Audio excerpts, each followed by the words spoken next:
Then let me ask. Okay, there we go. Okay, before we start, is everybody okay with the recording? Yes. Yes, okay. Good afternoon, everyone. Welcome to the last Rockford University Brownback seminar of the semester. I would like to start by thanking Rockford University, the philanthropy and alumni engagement, Nicole. Thank you and everyone who joins us today. Thank you for supporting the series. Brownback series has been organized by Professor Marlon Boyal and myself. And then we have Dr. Brandi St. James today. The title of her presentation is Integrating Primary Sources Across the Curriculum. She is going to use Nearpod app, whose link will be posted on chat screen in a moment. So please watch the chat screen. Yeah, it's posted right now. So she prefers to introduce herself, so that's why I'm skipping that part. Please join me in welcoming Dr. St. James. Hello, everyone. If you wouldn't mind, before we get started, if you would go ahead and click on the link in the chat to join the Nearpod presentation, that's what we're going to use today. And then we'll go ahead and get started. All you need to do is click on the link and then type in your name, first and last name if you want to. First name is fine. On my end, I'll be able to see when everyone is in, and then we'll go ahead and we will get started. If you don't mind, Orhan, if I could go ahead and start sharing my screen. Yes, please. Yeah. Wonderful.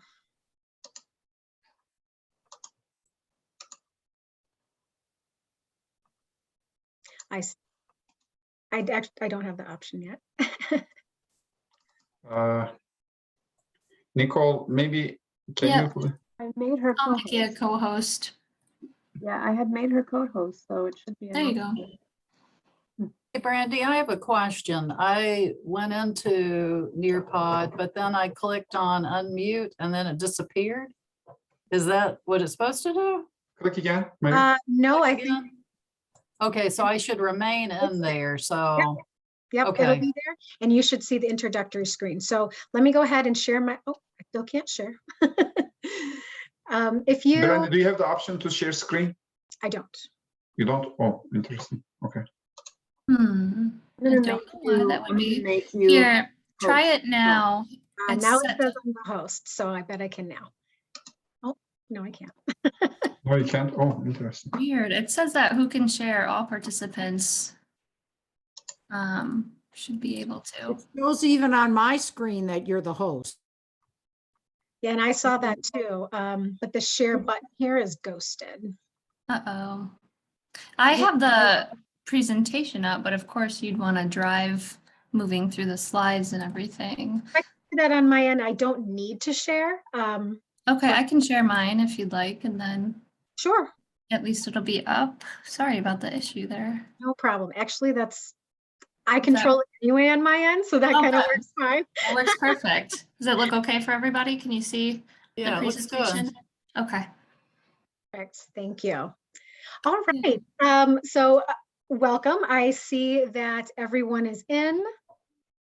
Yep, all of our participants are in. So wonderful. It looks like we're ready to get started. So I just wanted to introduce myself really quickly. I am Brandi St. James. I work here at RU, and I am a former elementary and early childhood teacher. Mostly my experience is in Chicago. That's where I live currently. So from 2009 to 2019, I was in the elementary and early childhood classroom working as a classroom teacher. So for before coming to RU, I am pretty much fresh out of the classroom, the elementary classroom. From 2019 up until now, I became assistant professor of education. And starting in the year 2020, I became the director of elementary and early childhood programs, and I am continuing in that role as well. I'm also the director of the Library of Congress Teaching with Primary Sources grant. My first semester here, I was offered that position, and I was really excited about it. You know, we have $60-some thousand in grant funds to use within the Teaching with Primary Sources program. So, and, for me, I was taking over the grant. So I didn't, I didn't write the grant or anything like that. And I didn't write the proposal for it. I just kind of took it over. But there were a lot of great ideas in there. And I was really excited to do a lot of the activities that were presented in there. Unfortunately, COVID hit and I had to create some an alternative project to do in place of that. And I'll kind of touch on that a little bit later in the presentation. And also last year, the grant was actually set to expire. But because of COVID, the Library of Congress offered an extension, a 1-year extension to the grant. So I thought that would be great. So I applied for that and I got our grant extended until September of this year. So I thought that would give us, more opportunity to actually maybe do some of the activities that were laid out in the original proposal. So the grant is still here and it'll be going until September. So also, in addition to that, Dr. Danielle Klein, who would have been here with me today, but she couldn't make it. I brought her on my team to help me manage this grant and run these activities. And we revised the roles from a director position into 2 co-director positions. So Danielle and I are actually the co-directors of the primary source grant from starting at the beginning of this year up until the time that the grant expires. Most of the classes that I teach here at RU is math and science, STEM in early childhood, childhood development, foundations of early childhood, curriculum and instruction in early childhood, elementary social studies methods, and I play a major role in our student teaching program. So just a few things about me. So I was just wondering, I wasn't sure at all who was going to be joining us today. So I didn't know what to expect as far as, are there going to be a lot of students here, faculty, and what your areas are. So if you wouldn't mind putting in the chat, if you could just put in the chat, and let me know what subjects do you teach, or if you're not a teacher, what subjects are you most interested in? You would just take a second and do that into the chat.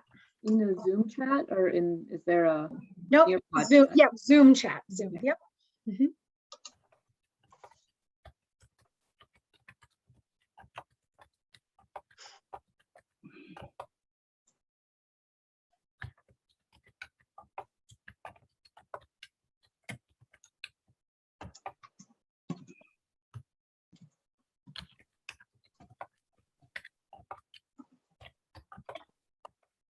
Right.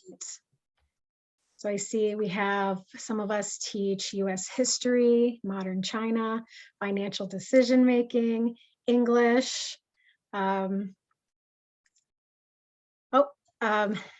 you've oh yeah, that's part of the proposal is those stipends for integrating primary sources into your classroom. That's wonderful. Spanish, literature, cultural history. And Nicole, you're interested in marketing. Okay, interesting. So that's great. I mean, I think so it looks like we have a variety of folks in here today. So, all right, wonderful. Thank you so much for sharing. Let's keep going. All right, so to kind of get us excited about this topic today, let's take a look at this picture. What do you think that this is? What is the device in this photograph? You can either shout it out or you can put it in the chat. What do you think this device is in this photograph?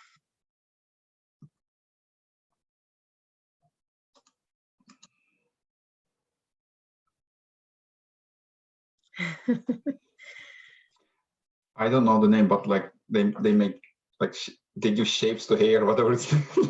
Oh, like for perms. That's what I was thinking. A thing. It's either a thing for a permanent What's or it, Catherine? What's the name? a permanent. I Oh, said a permanent, okay. hair dryer. permanent curl thing, or it's Oh, a something. there's your curling brain iron. Yeah, that's what I was thinking. Yeah, Yeah. I didn't know the name. Yeah, it's either Got a a, Miss America sash on though, so I'm like, is it a crown? Is it what? Like, what's going on? well, it's definitely not a crown. That I'm sure of. All Yeah, right. so I think it's some kind of testing thing if it's not a hair thing. All right. So we got a lot of great answers. Hair dryer, something to make perms. Yeah, well, you are correct. This is the title of this photograph is Miss America Receives a Permanent Wave, and it's from 1926. So yeah, so this is so Orhan, you were right. You see how creative I am. Yeah, and this is Miss America. Her name was Norma Smallwood. So yeah, interesting. Yeah, this is such a weird picture. Kids really enjoy trying to figure out what the heck this is. All right, so our focus today is integrating primary sources across the curriculum. Just before we dive into all of that today, just wanted to just quickly point out some of the primary sources I used in this frame here. This first one, and some of you might be able to guess what this is, a very famous photograph, and this is from the Dust Bowl.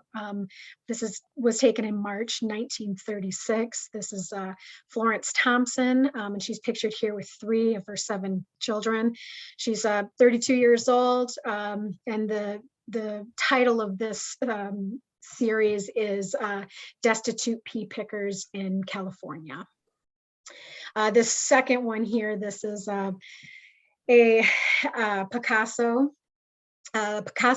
Dora Maar Alshat, 1941. It was sold in 2006 and for 95 million. And then this last picture here, it's kind of small, but you can see this is from the Alexander Graham Bell family papers, and this is him, and he. This from 1903, and he used the tetrahedral principle by combining triangular units to build large kites. So that's what that is. We got a little variety here. These are just some of my favorite primary sources that I've come across over the time of using these things. So just to get a little idea of how familiar my audience today is with primary sources, I have this little poll. I'd like to give you this little poll, if you wouldn't mind just answering. How familiar are you with primary sources and how to use them? So go ahead and just take a second and just let me know how familiar are you with primary sources and how to use them.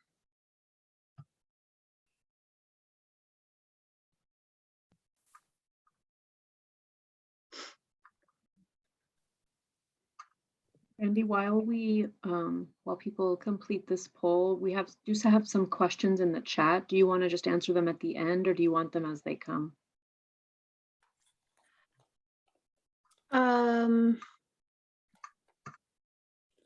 If they're questions that maybe Or we can use yeah, okay, all right. Let's the ones that are there, if it's okay, Catherine will ask them at the end, if that's okay. Yes, I'm happy to answer questions at the end, absolutely. All right, so share the answers here. It looks like Catherine's our expert today. She's very familiar and doesn't surprise me with her area of history. We have somewhat familiar, and then some of us are not familiar at all. So we got a good variety here. So wonderful, thank you. And sorry, Brandi, I started like typing in the chat instead of taking the poll, and then the poll disappeared. Oh no. So my response is not in there. Okay. So what would you say then, Mary? How familiar are you? I'd say pretty good, just because I had that stipend at least one semester, maybe a couple of semesters. And also my son, who's in college now, when he was in middle school and high school, I heard quite a bit about the use of primary sources in classrooms where he was a student. Oh, okay. Wonderful. Yeah, and I guess, Catherine, I can probably answer your question really quick about the stipends. That is something that they did in the past, and I wanted to bring that back.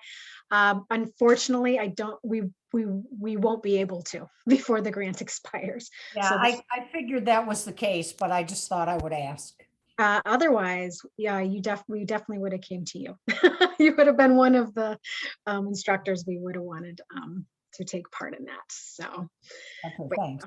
Yeah, no problem. So, so the goal, I just wanted to share, what the goals and the objectives of my presentation today is, and that's, recognize what I really want to discuss is just recognize how using primary sources can enhance learning in our classrooms, by promoting inquiry and critical thinking. I want to share some, one of my favorite, at least, primary source resources with you. And I also have some examples that I'd like to share with you about primary sources. And, just to kind of highlight how primary sources can be implemented in virtually any discipline and grade level. And that includes, K through 12 and higher education. So pretty much all across the board.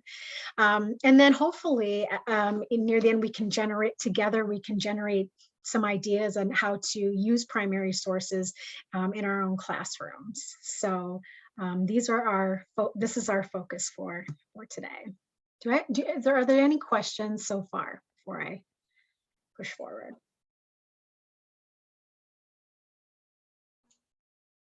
All right. So let's start with what are primary sources. I'm saying that quite a bit, but let's just talk about what exactly do we mean when we say primary sources. So what I mean by that is primary sources are those raw materials of history. They're the original documents or artifacts that were created at that time. And they're different from secondary sources, come from someone else's perspective, and they're someone else's interpretation of the event that occurred. And it's, secondhand sources come with, they don't have that firsthand experience. So that's really the difference, the key differences between primary sources and secondary sources. Here I included a little map. It's an old political map of the United States from the 1800s, I believe during like the Civil War time area. But I can't give you any more details than that for that particular one. So primary sources, they're the actual records, and they're more than just photographs. They can be there are a lot of different forms: letters, diaries, photographs, posters, artifacts, music, video recordings, audio recordings, manuscripts. Primary sources there are many different types of primary sources. In this particular frame here, we have, I don't know if there are any music people, if we don't have anyone here today that knows much about music. I cannot remember who these composers are, but if you're usually my secondary music students are like, oh, I know who that is, and they get really excited when they see it. I don't remember who they are though. The picture on the right though, this is actually a picture from Holocaust times. This is the deportation to the Lodz ghetto in Poland in 1942. Is that maybe the Gershwin brothers? Maybe? I bet you're right, Catherine. That sounds so familiar. I don't know. If it's not them, was musical lyrics and music. Well, you cut out a little bit there, but I should really go back and find out the names of that photograph, who were in that photograph. So, some other examples of primary sources, text, poems, song lyrics, photographs, political cartoons, paintings, artifacts. There are many different types of primary sources that can be used in that vein. So one of the best places, one of the greatest resources for finding primary sources is actually the Library of Congress, as you can see here. So the Library of Congress is the largest library in the world, with literally millions of books, recordings, maps, manuscripts in various collections. And it's also what our US Congress uses as their primary source for research and things like that. And it's also the home of the US Copyright Office. But as you can see, it's a pretty massive building, beautiful, massive building here. It's considered to be unparalleled as a world resource. You can get a variety of materials in 470 languages. As you can see, 72 million manuscripts, the largest rare book collection in North America. That includes children's books as well, and some of the rarest children's books that are in existence. You can find them at in the Library of Congress. The world's largest collection of legal materials, films, maps, sheet music, and sound recordings. It looks like a very beautiful place, an interesting place. And I was really hoping that I would be able to take a trip there. When I first became the director of this Library of Congress grant, one of the things that we're allowed to do as director is go to Washington, D.C. That's where the Library of Congress is, right? And attend their annual Teaching with Primary Sources conference. And there's also like a week-long, they call it a Teacher Institute. And it sounded really amazing. I was very excited about that when I first took this role in 2019. And I had planned on it, was making plans and everything to go, because it takes place in the summer in July. And then COVID hit that following March, right before I was, gonna be able to go. So that was a bummer. So they canceled all of that for, of course, for the last 2 years. So the conference they held virtually, I did attend that, but it wasn't quite the same. And then I was really looking forward to going this summer because, they're actually, holding it in person again in Washington, D.C. Dr. Klein and I were going to go together, and it was going to be really great. But then I got pregnant. So in July, I'll be in my 3rd trimester. So I'm not allowed to fly. So I can't go again. So the timing is just, sorry. Can you transfer the rate? Can I use your rate? Yeah, congrats. Hey, it's not a bad drive. Yeah, I suppose I could do that. However, I don't I've know. driven it many times, and with 2 people, it's even easier. Did you do it while pregnant, Catherine? No, I did not, but That's what I'm. but it's like I say, it's not a bad drive. It's, not very strenuous and whatever. But anyway, just a thought. Yeah, I'll think about it. I'll be pretty big by then, so I don't know. But as of right now, Dr. Klein will be going, and I'm happy for her. It'll be great. She'll be great.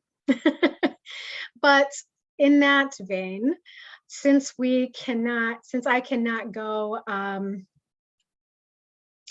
in person, the next best thing, I guess, would be to go virtually. So you all on your end should be able to jump into the Library of Congress and take a quick look around. If you want to take, 30 seconds or so, 30 seconds, a minute to go ahead and search around in the Library of Congress. So there should be, it's a virtual reality, you should be able to enter it. Let me know if you can't get in.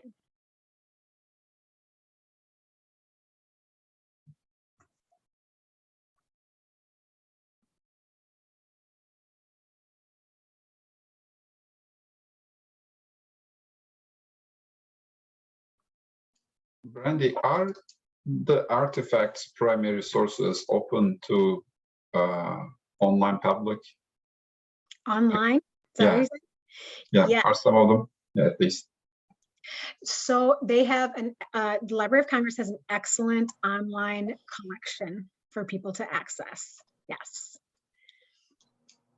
As you can see through our little virtual tour here, beautiful, absolutely beautiful building. Yeah.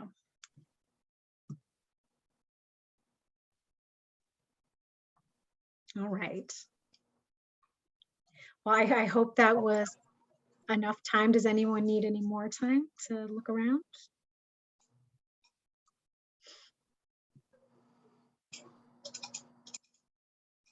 Okay. Can we move or can we only turn around?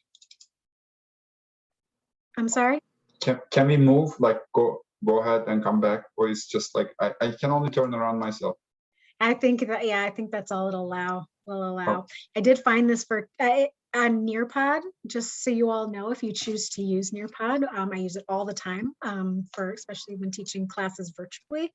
They'll let you search, for virtual experience places. I typed in the Library of Congress and this is what they had.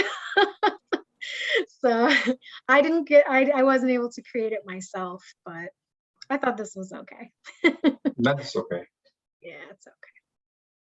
All right. Anyway, this is the Library of Congress. So going to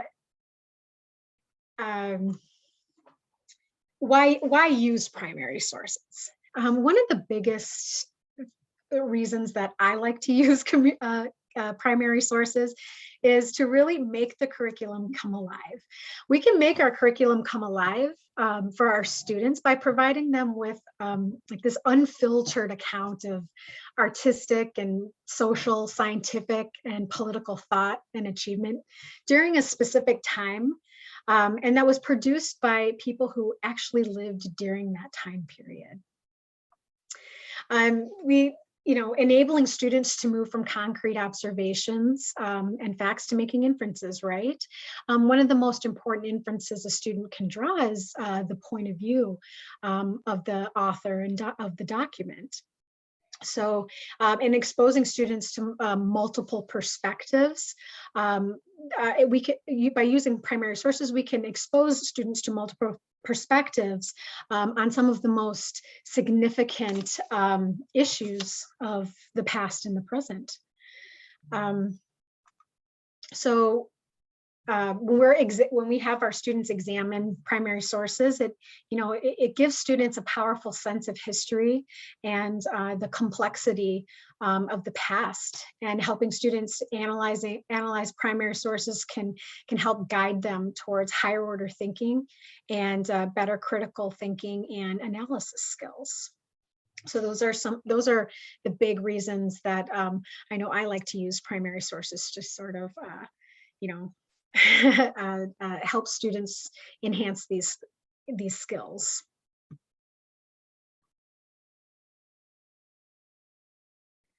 Right.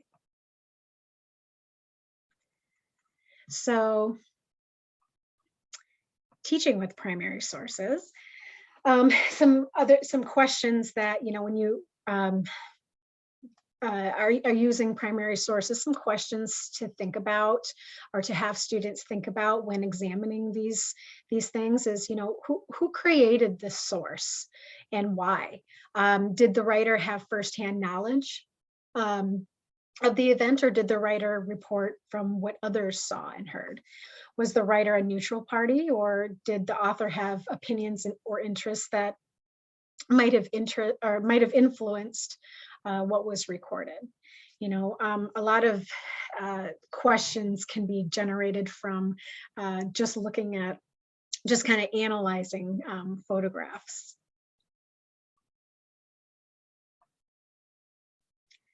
All right, so I certainly hope on your end.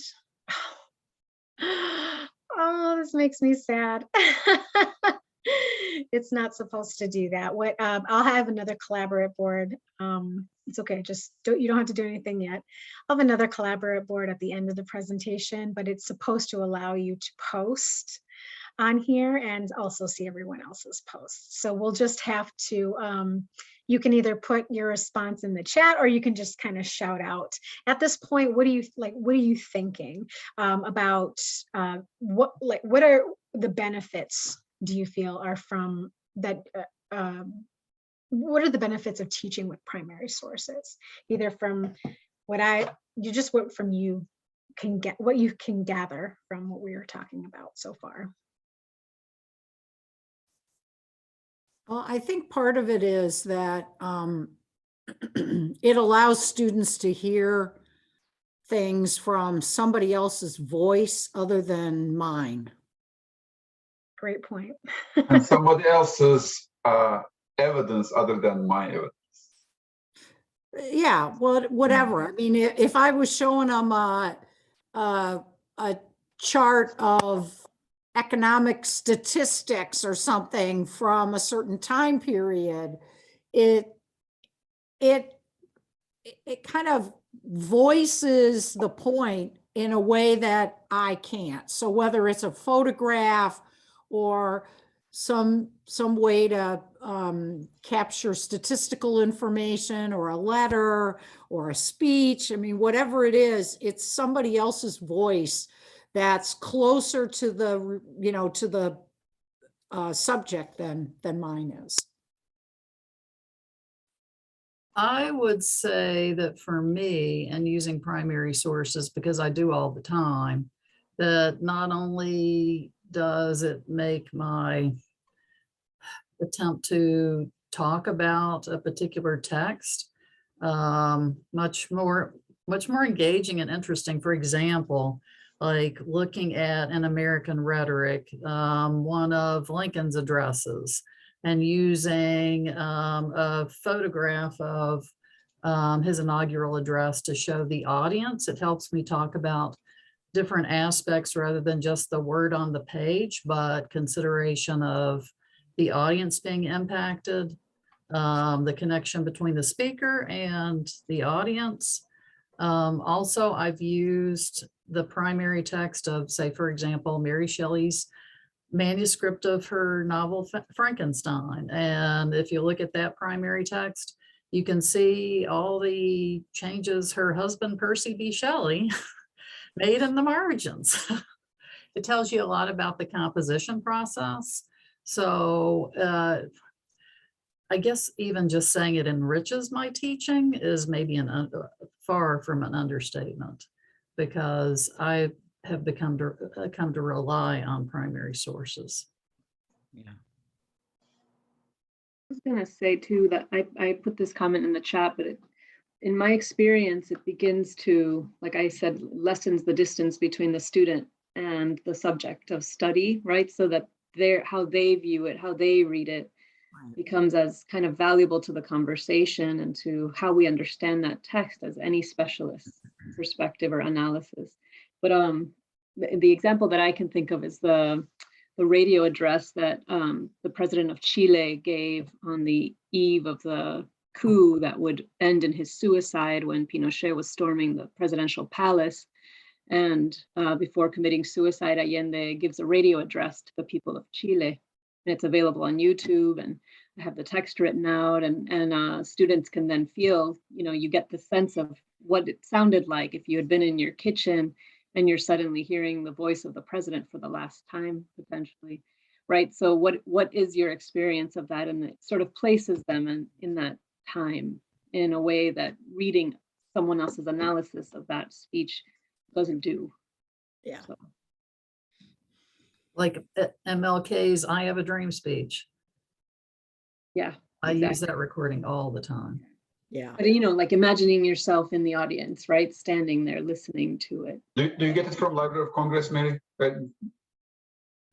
Actually, I depend a lot on American Rhetoric website. I use Library of Congress, but I will admit that it's kind of clunky to me. Yeah. It's not the It's best. hard to navigate through, and I can't say that I've looked closely at the website like in the last year, but in the past, I found it difficult to navigate.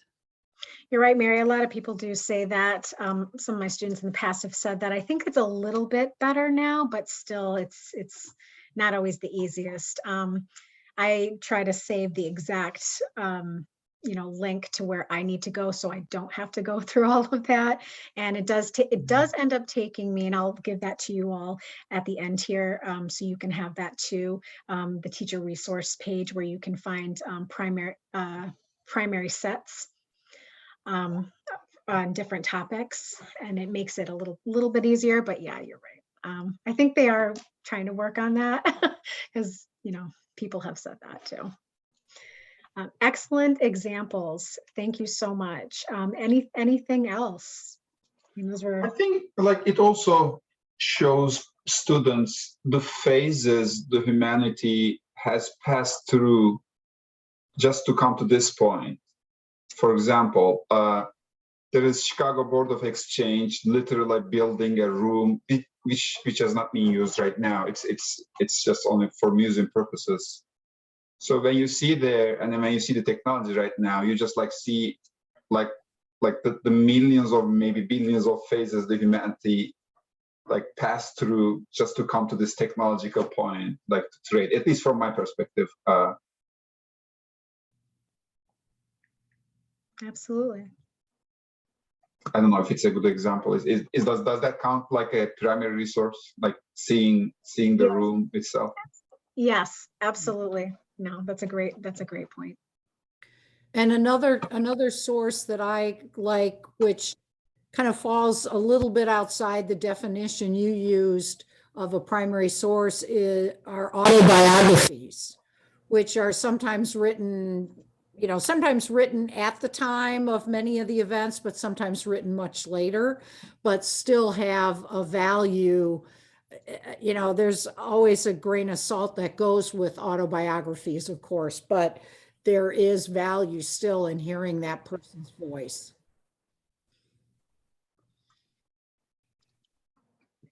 Thank you. Yes. Any other thoughts?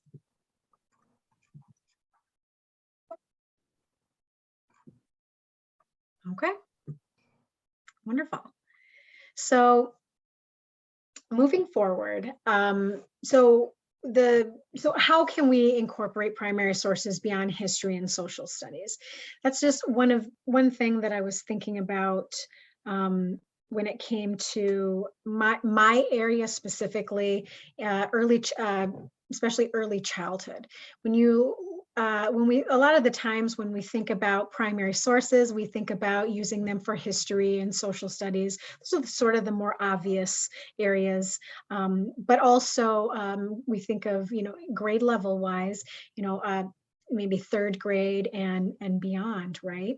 And I was thinking, well, what about the earlier grades, or the early childhood realm, which would be school age would be preschool, second grade, and that's the early childhood area. And I would look at the Library of Congress, for example, and there really wasn't anything geared towards the little guys, and we even have a teaching with primary sources webpage at RU, dedicated to lesson plans that some of our students have created, for the elementary and secondary grades, right? But none really before third grade. So I just thought, how can, what would be a new idea that we can, come up with? How can we change that? How can we shift the focus to using primary sources for teaching in the younger grades as well. So I created this graduate project for my EDEC 354 class, that's STEM in early childhood. And I presented my grads with a project and, asked if they wanted to be a part of this. It's kind of different than the usual grad projects that we have them do. It was, kind of, we were able to fund their project using, grant funds. So that was nice. But their task was to create curriculum that was using primary sources to teach STEM in early childhood. So what they came up with is this, and as you can see, it says they actually changed it to STEAM, which STEM, most of us know is science, technology, engineering, and math. And then STEAM with the A there, that's the integration of arts. So my class is STEM, not STEAM, and there are reasons for that. I won't go into that. But my students decided to make STEAM in early, using primary sources to teach STEAM in early childhood was the name of their project. So what they did was they created a series of lesson plans. They created an entire unit using a specific template and all these other parameters that I really made them go into quite a bit of detail. I didn't bring any of the lesson plan examples for us today, but you can probably imagine. But they're pretty in depth. And what they came up with was STEAM history detectives. So they hire, and like I said, they had grant funds to use. So they hired an artist to create all of these images and things like that, and materials for them. They, bought the rights to use all of that and that good stuff. So they ended up creating these, and this is, my students came up with this stuff. They're like, let's create these characters that are like, they're the STEAM detectives. We have Jaden, Riley, Amelia, and these are like the main characters of this project. They so for their unit, they focused on 3 different projects within this unit, within this STEAM unit. One of them was focused on this first picture here. You see it's Alexander Graham Bell and the telephone, invention of the telephone. You have the Wright brothers in the first airplane. This other picture down here, it's kind of hard to see, but that's of the Triborough Bridge in New York that was built in 1937, and it's a suspension bridge. So the projects were designed around these 3 topics, and the lessons could be taught in grades K through 2. So that was like their focus. So as teacher, one thing we teach in the teacher preparation program is how to modify instruction to be developmentally appropriate. So they definitely created their lesson plans to be modified by teachers if you're teaching, whether you're teaching in kindergarten, 1st grade, or 2nd grade. So which was wonderful for this project. But so I just give you just a couple examples of certain activities that my students came up with. So for the invention of the telephone, there were different topics, different things like sound vibrations and stuff like that. With the Triborough Bridge, they in 2nd grade, that is a unit that students typically do in 2nd grade, is that has to relate to technology and engineering. Is it's all about bridges. May I ask a question, Brandi? Yes. So of course, all of them have, like, each several artifact has different legal codes, but in general, can you ask my question in general? So how strict are, or is the library or the sources itself, like the library or whoever owns the artifact, how strict are they in using those kind of artifacts in classes, or I don't know, social media or whatever? So like in general, how can you evaluate this problem? Did you answer my problem? Like the question? Yes. So no, and that is something that teachers have to think about, right? Because we're always we're always borrowing things, right? Absolutely.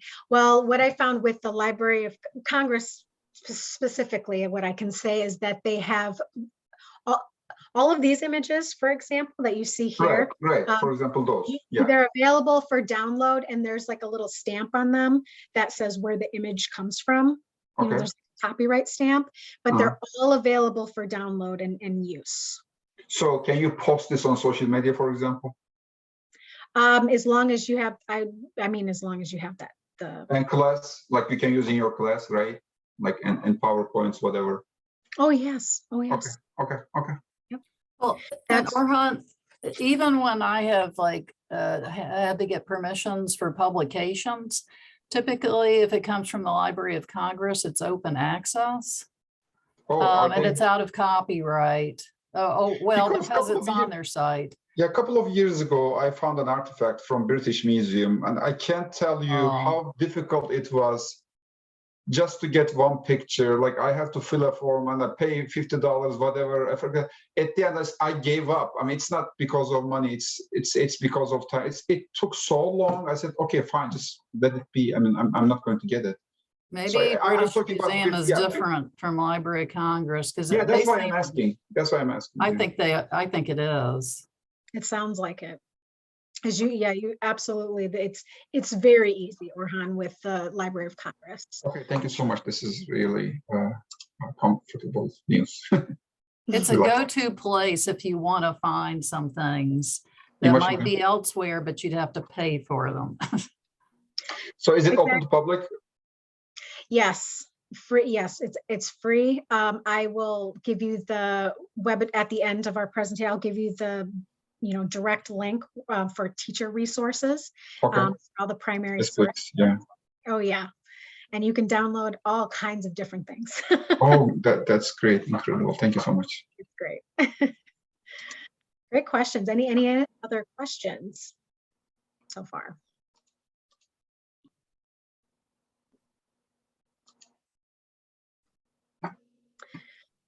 All right.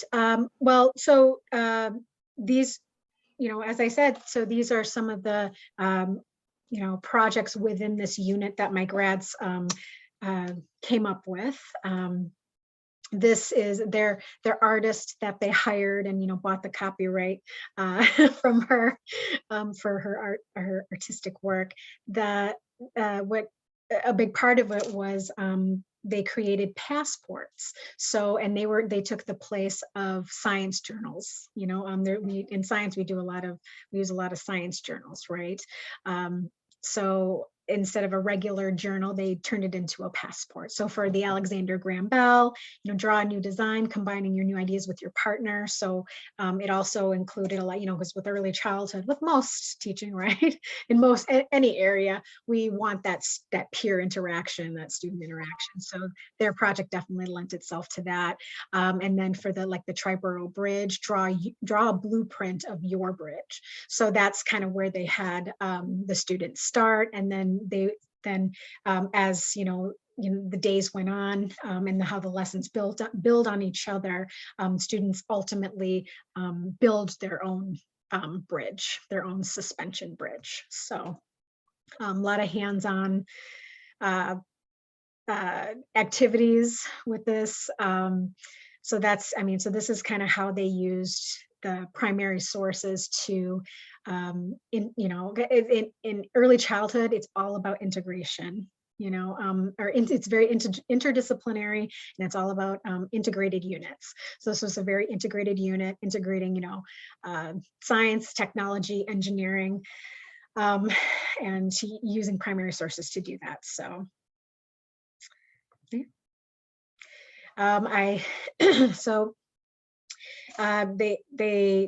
also highlighted how primary sources can be used across the curriculum in all kinds of different areas, right?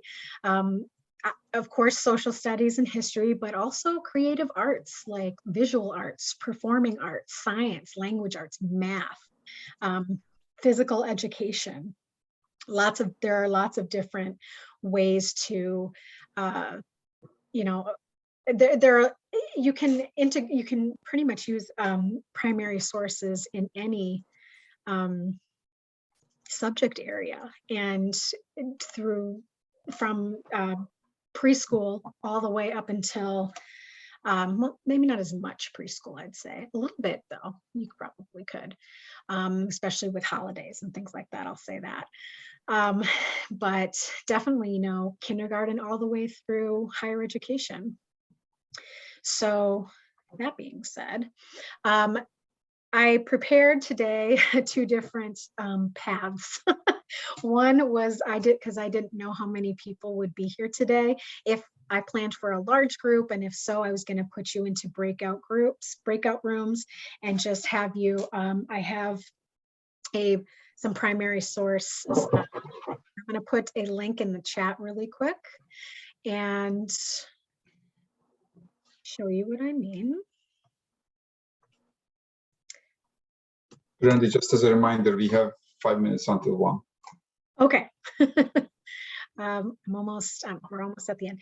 And then I was just going to have you, discuss with your groups, just giving 1 or 2 specific examples of a project or an activity that you could, use in your, use in your classroom with primary sources. So if you see the link in the chat there, it'll take you to, I included some links here to some primary source sets for science and technology, math, physical education, visual arts, just, so several different areas. Since we are already a small group. See, this one works. Here my Collaborate board is working. So since it's just us, if you wanted to take a look, click on that link that I gave you, and you go choose any one of those primary source sets, and you can click on the link. It'll say like World War I. If you click on it, the link for the direct link to the Library of Congress will come up, and you click on it, it'll take you right there. So go ahead and just kind of search around a little bit with that. And then once asked me to request permission to access the Google presentation, but so I sent that in just so you know it might happen to others. Yeah, me too. I send a request. Okay. Probably you should share, you should give us the permission. Yeah, but I think the Google, you can change the permission just on the Google file itself, and then anyone with the link will have. Okay. Madeline, I'm leaving it to you. Okay. There you go. Thank you, Orhan. Take care. Have a good Try that link. I changed the permission. Can you get in now? That worked. Thank you. Thank you. So just take a look, and then when you have something in mind, just if you want to post to the Collaborate board here, just give like one example of how you can use, or I'm sorry, one example of a project or an activity or something like that that you could use these primary sources for in your classroom. So I'm gonna go ahead and give you a couple minutes for that. So go ahead and take your time. Once you're ready, all you have to do is just post. You can post more than once if you'd like to, but post to this board and you'll be able to see others' responses as well.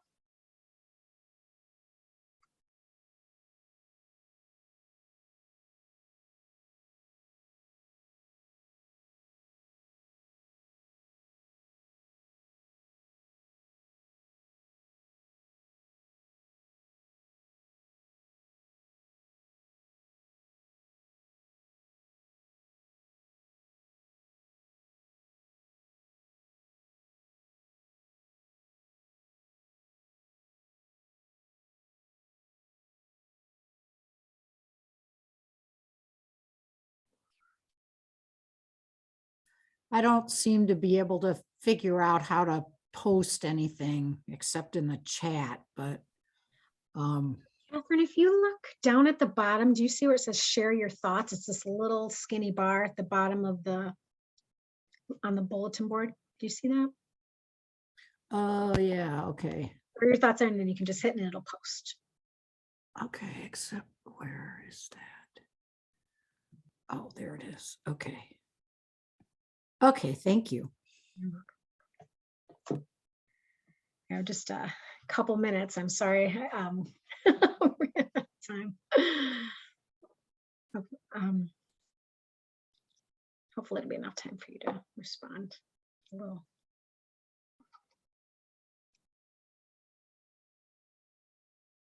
Hi, here's my dog. He's like an alarm. Bagel.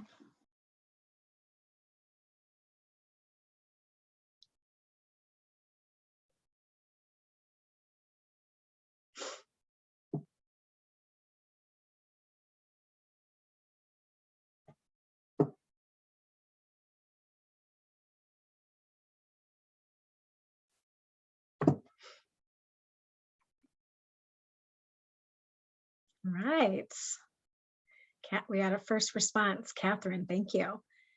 Often used groups of World War II era posters for women's military service and to get them to work in factories. Awesome, thank you. Yeah, that's all those posters for the wax and the waves and, you know. Yeah. Thank you, Maryland, for yours as well.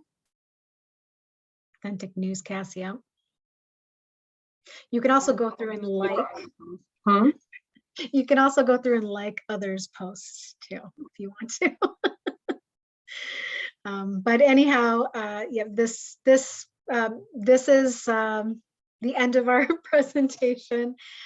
Thank you for these ideas. I hope that since I think it's just us left in here, so our last slide is just these websites here. So if you want to, I can actually, oops, I can also put them in the chat.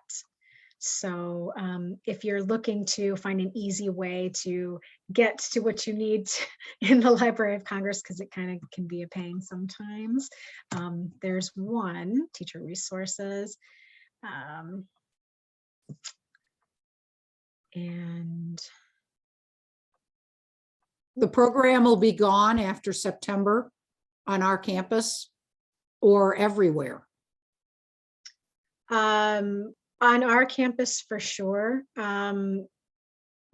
Yeah, and I don't know, there will be some that will still be doing, here's the other one, that will still be doing things with the grant, but ours technically expired a year ago. I just got it extended. So yeah. And is there no opportunity to apply again, or have we as an institution decided not to apply again? I decided I didn't, I wanted to move on to other things, so I did not move forward with that. And there are a lot of things about the grant has changed too, and I don't know exactly. It's not the same as it was. I know that they revised a lot of things. We probably could if we really wanted to. I don't know if I would be that person to do that, but Okay. Okay, thank you. Well, yeah. thank you so much. And thank you for your questions. I know Catherine had one question at the beginning that I think we didn't get to. No, I just asked it. Oh, okay. Okay. Wonderful. Well, thank you, Dr. St. James, for your presentation. And I know that it's kind of a new format, right? With the Nearpod, it's new to us, or it's new to me. So that required a little bit of learning on our end, but I think it definitely has possibilities and could enrich the use of primary sources in the classroom, which I think is one of you're using a tool, and you're, by presenting to us in this way, I think it helps us. It helps to model an application, right, of how we can use and implement these in our classes. So thank you so much. And thank you all for being here. And we look forward to seeing this recording hopefully soon. And that way others who were not able to be here today can access the presentation as well. Okay. Great. Thank you so much. Thank you. Thank you all. Thank you very much.